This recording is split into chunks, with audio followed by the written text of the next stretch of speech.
ஆத்ம நமஸ்தே to all. இந்த tarot ரீடிங்கில் நம்ம பார்க்க போகிறது, நீங்கள் மனசில் நினச்சிட்டு இருக்கக்கூடிய அந்த குறிப்பிட்ட பர்சனுடைய மனசை உங்களால் ஜெயிக்க முடியுமா முடியாதா?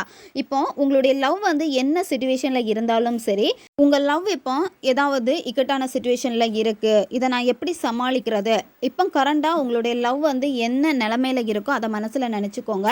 அதை நினச்சிட்டு இதில் ஒரு பைலை சூஸ் பண்ணிக்கோங்க. ஃபர்ஸ்ட் பைல் பார்த்தீங்கன்னா 1010, செகண்ட் பைல் 2020 கூட கனெக்ட் ஆகிறதுக்காக என்ன நம்பர் சூஸ் பண்ணீங்களோ அதை கமெண்ட் பண்ணுங்கள். இப்போ பைல் 1 சூஸ் பண்ண உங்களுடைய ரீடிங்கில் நம்ம போகலாம். முக்கியமாக நீங்கள் சேஸ் பண்ணிக்கிட்டே இருக்கீங்க உங்கள் நபரை. நீங்கள் இப்படி சேஸ் பண்ணுறனாலேயே இங்கே பயங்கரமான ஒரு நெகட்டிவிட்டி ஆகிறது.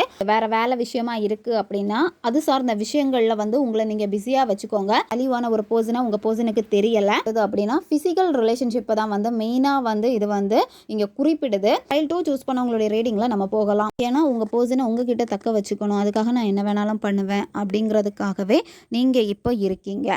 உங்கள் பர்சனை நம்பி நிறைய பணம் நீங்கள் செலவழிச்சிட்டீங்க. பிஸ்னஸில் இருந்து அடிபட்டிருக்காங்க அப்படின்னா இப்போ தான் அவங்க கொஞ்சம் முன்னேறிக்கிட்டு இருப்பாங்க.